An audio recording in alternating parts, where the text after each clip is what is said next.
Hello everyone! Sa video na ito, ang pag-uusapan natin ay tungkol sa other terms in geometry.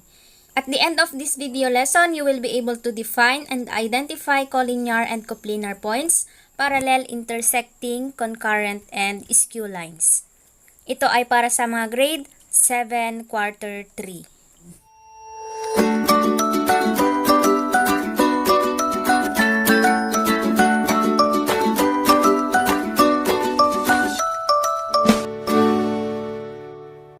Hello everyone! Welcome back to my YouTube channel. Kung bago ka pa lang sa channel ko, gumagawa ako ng mga Tagalog tutorial videos mula grade 7 hanggang grade 11. Kung interesado ka, please like, subscribe, at i-click mo na rin ang notification bell para ma-notify ka kapag may bago akong upload na video. Just keep on watching! Good day everyone! Maraming ang nagre-request sa topic na ito. So, ito na ngayon. Pasensya na kung ngayon lang ako nakapag-upload ng tungkol sa other terms in geometry. Ang unang topic na pag-uusapan natin ay tungkol sa collinear points. Ano nga ba ang collinear points? Collinear points are points that lie on the same line. The line does not have to be visible. Ang points daw is naglalay siya sa isang line. For example, meron tayong points na A, B, at C. Ang tawag dito ay collinear points dahil kung nakikita ninyo kapag pinagdugtong natin itong mga points na to, magiging line siya. On the other hand, ang non-collinear points naman do not lie on the same line. For example, ito, non-collinear ito kasi scattered sila or kalat-kalat sila. Kapag pinagdugtong natin yung mga points na to, hindi siya mag-form ng line. Okay? So, these are collinear points at ito naman ay non-collinear points. Next naman is about the coplanar points. Ano naman itong coplanar points? These are three or more points that lie on the same plane.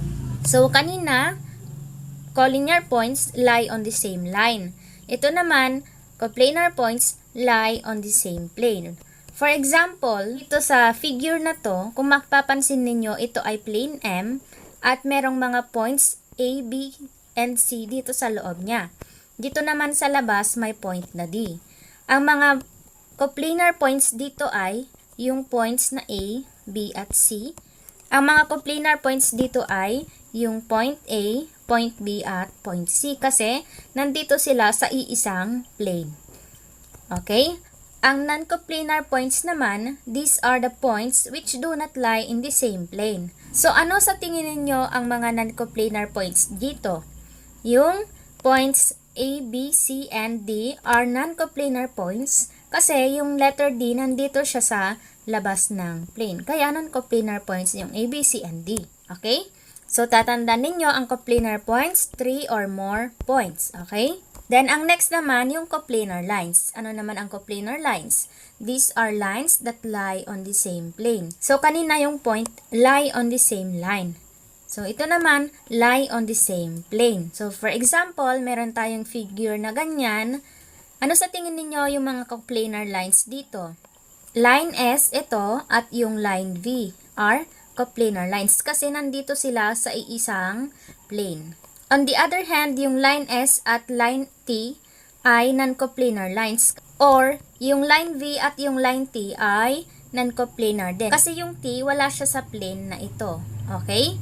So, ang coplanar lines lang dito ay yung line S at yung line V. Naintindihan? Next naman is yung perpendicular lines. Ano naman itong perpendicular lines? These are lines that intersect at one point and form a 90 degrees angle. So, kapag perpendicular, lagi ninyong tatandaan yung keyword na 90 degrees angle. So, dito sa figure natin, when two lines intersect and form 90 degrees angles, they are said to be perpendicular to each other. In symbols, line SM, ito, is perpendicular to line RT. Okay? So, itong symbol na to, ang tawag dito ay perpendicular to. P is the point of intersection. So, nag-intersect sila dito sa point P. Okay, naintindihan nyo na ang perpendicular lines. Perpendicular lines intersect at 90 degrees. Okay, yun lang yung keyword ninyo. Next naman is yung intersecting lines. Ang intersecting lines naman ay, these are lines that meet at a point. When two lines intersect, they define angles at the point of intersection. So, dito sa figure na to, yung line AR intersects line FB at point C. So, itong line na to, nag-intersect sila dito sa point C or nag-meet sila dito sa point C. Next is parallel lines. These are lines that never intersect. The distance between the two lines is fixed and the two lines are going in the same direction. So, itong parallel lines, kung makikita ninyo dito yung dalawang line, hindi sila nag-meet or hindi sila nag-intersect. So, line RB is parallel to line ST or pwede naman nating isulat ito na line RB is parallel to line ST. Yung parallel, ang symbol niya is small letter L na dalawa. Okay? Next naman is the concurrent lines. Ano naman itong concurrent lines? Concurrent lines are three or more lines that intersect at a common point called the point of concurrency. Concurrent lines may be coplanar or non-coplanar. So, itong concurrent lines, ito ay three or more lines na nag-intersect. So, kanina, yung intersecting lines, dalawa lang, di ba? Ito naman concurrent lines, yung tatlong lines, nag-intersect sila. For example, meron tayong ganyan na figure. So, ano dito yung mga concurrent lines? Ang concurrent lines dyan ay yung line M at yung line N and yung line P ay tinatawag na concurrent lines at nag-intersect sila dito sa point X. Okay? So, meron tayong isa, dalawa, tatlong lines. Another example naman ito.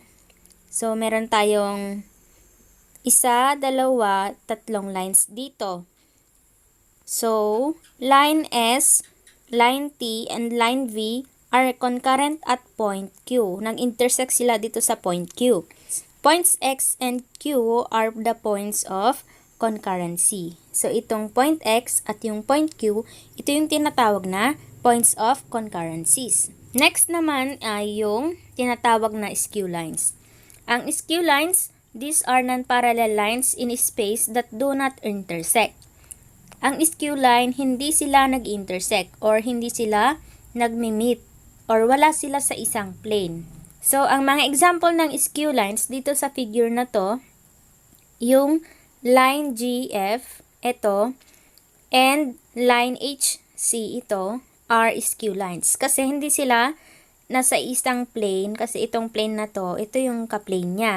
Tapos yung HC naman, nandito siya sa likod. Then yung line EF din, and line AH, di ba? Hindi sila nag-intersect, wala sila sa isang plane, skew lines din yan.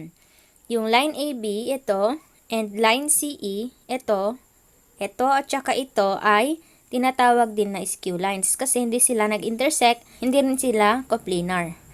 Next naman is yung line GA and line DE. Ito, hindi rin sila skew lines. At marami pa ang mga lines dyan na skew lines. Okay, so ito lang mga examples natin dito sa figure na to. Para mas maintindihan ninyo, let us try these examples. Name 3 collinear points. So ano ba ang collinear points? Ito yung mga points na nasa iisang line. Ano ba dito yung mga points na nasa iisang line lang sila? Yung points na H, J, E, or yung points na P, J, O. Kasi nasa iisang line sila. Naintindihan?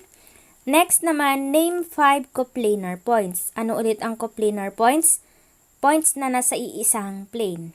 So, ibig sabihin yung points na J, H, O, P, E ay coplanar points. Okay?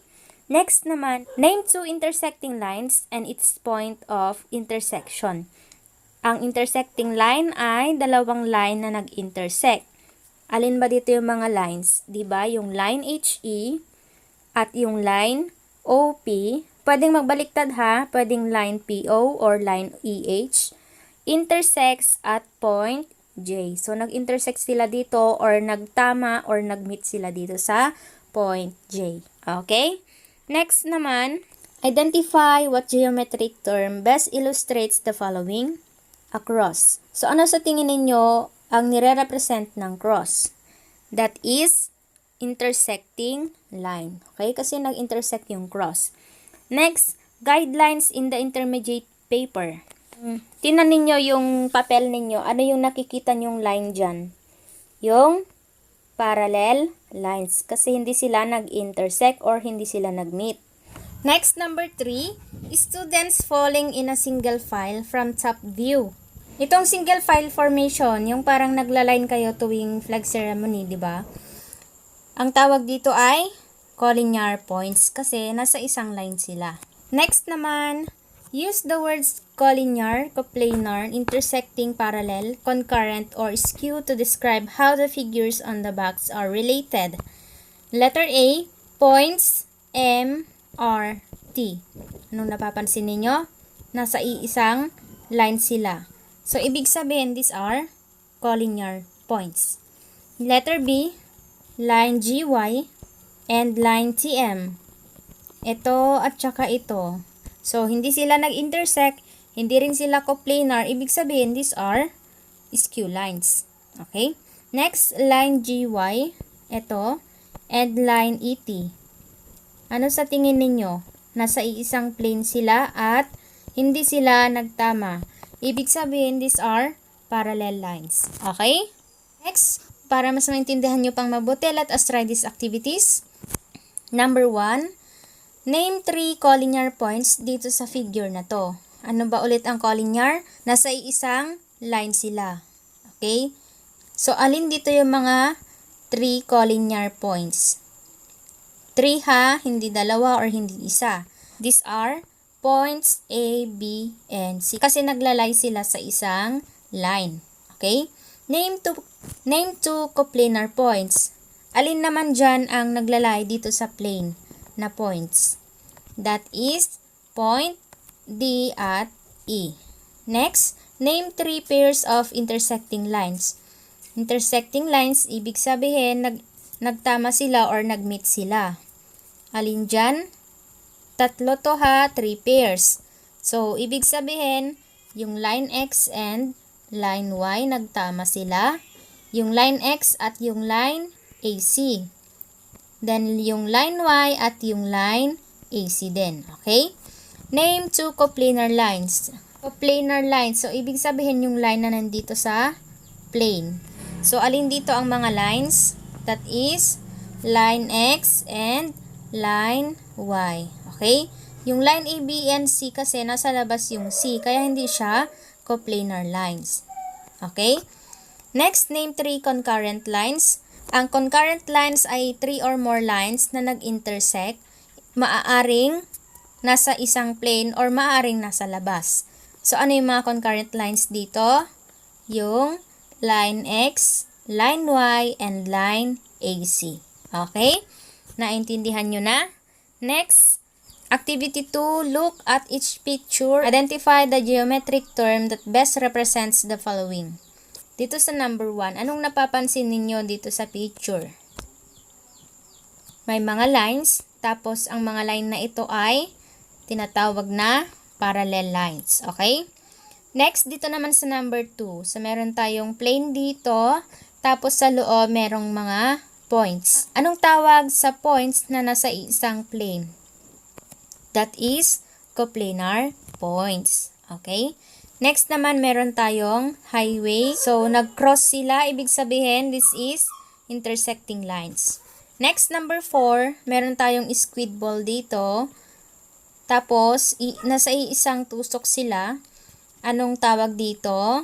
That is collinear points. Kasi nasa isang line sila. Okay?